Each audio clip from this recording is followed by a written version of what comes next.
The shouts of freedom. This weekend, the Assad regime's decades-long rule over Syria ended with the fall of the capital, Damascus. This takeover was led by multiple groups with differing ideologies. Now, we don't know yet if this was actively coordinated, but our analysis of more than 100 videos indicates this was a multi-pronged approach, with groups swarming the capital from different directions. Here's how it unfolded. Rebels under the Islamist group Tahrיר الشام had been capturing key towns in the north of Syria as the week progressed. They started heading south towards the capital, Damascus.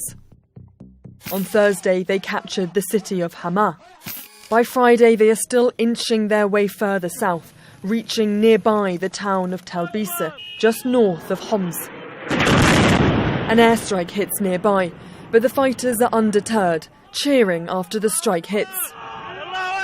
And now they're not alone. To the south of Damascus, other rebel groups are also mobilising. This is on the road outside Der'à on Friday night, where the revolution started back in 2011. The group filming called themselves the Southern Operations Room. The next day, fighters from the Druze religious sect are also part of the rebels' progress, tearing down a statue of President Assad's father in a town just outside of Damascus. As the different groups of rebel forces continue to close in on Damascus, regime forces begin withdrawing. Here they're fleeing on foot. By Saturday night, rebel fighters are in central Damascus and taking control of key sites. This is the Umayyad Square. By Sunday, civilians are entering the presidential palace, bringing out whatever they can. Now several different rebel groups are present in Damascus and President Bashar al-Assad has fled to Moscow. The question is, will these groups work together? Can they work together? And fundamentally, who will be in charge of Syria next? Katie Paul-Glaze, CNN, London.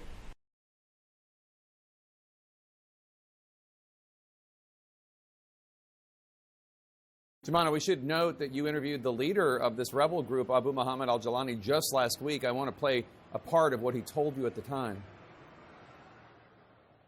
كثير في من يعني السوريين يعني بالنسبة لهم رغبتهم إنه يشوفوا نهاية نظام الأسد، لكن في عندهم أيضا مخاوف منكم من هيئة تحرير الشام من إنكم تاخذوا المناطق اللي هم فيها مثل الأقليات مثل المسيحيين مثلا في حلب. شو بتقولهم؟ نحن لا يستطيع أحد أن يلغي الآخر. يعني هذه الطوائف آلاف السنين عاشت أو مئات السنين عاشت في هذه البلدان، ولا يحق لأحد أن يلغيها بشكل. لكن هناك قانون يحمي الجميع ويحفظ حقوق الجميع، لا أن تكون هناك يعني لمجرد وجود طائفة كما فعل مثلا نظام الأسد، اعتمد على طائفة معينة في الحكم واضطهد جميع الطوائف الأخرى. Has there been any more clarity on where he sees the country going? Is this going to become a secular republic? Is this going to become a theocracy? Do we know?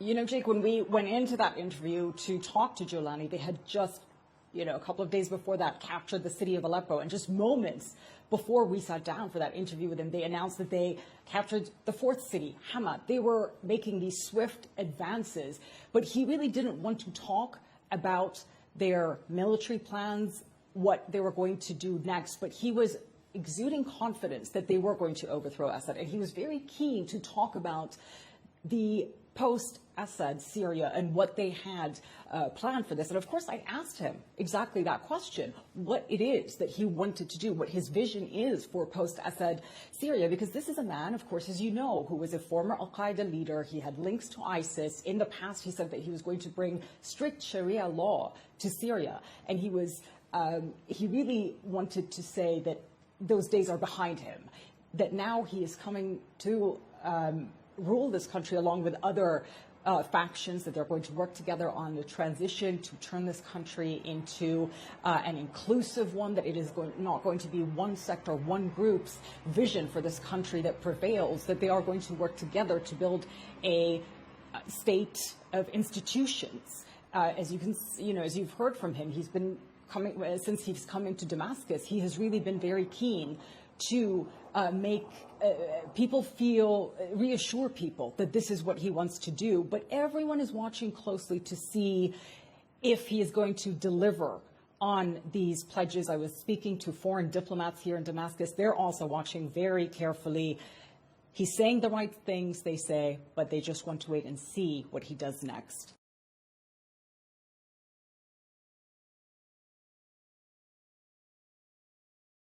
This extravagant car collection belonged to the now deposed Syrian President Bashar al-Assad. A Bentley, a Rolls-Royce, and 3 Ferraris were among the 40 luxury vehicles stored in a warehouse in western Damascus. Assad is now, of course, in Moscow after he fled from rebel forces. Inside the presidential palace, more signs of luxury. Piles of food in a country where 90% of the population live below the poverty line, according to the United Nations. The woman behind the camera reads from what appears to be a draft menu for the former First Lady. غير محبوبة لا نعود نساويها. من بكرة سمك سلمون أو سمك اللاذقية أكل المدام. As rebels took control of the capital, overjoyed Syrians grabbed what Assad's family left behind as they fled.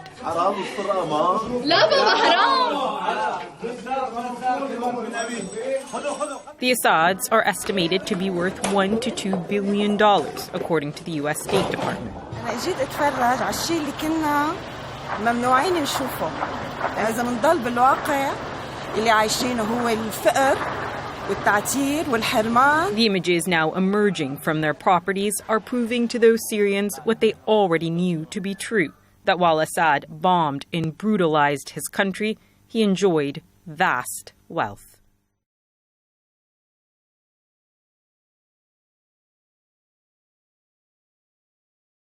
No one, absolutely no one, saw this coming.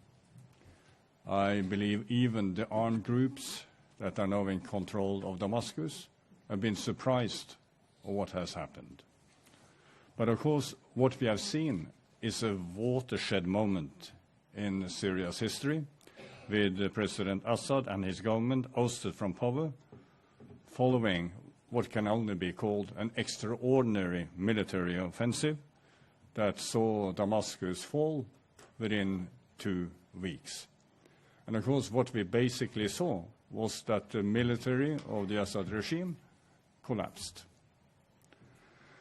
But, and this is important, the situation is still moving fast.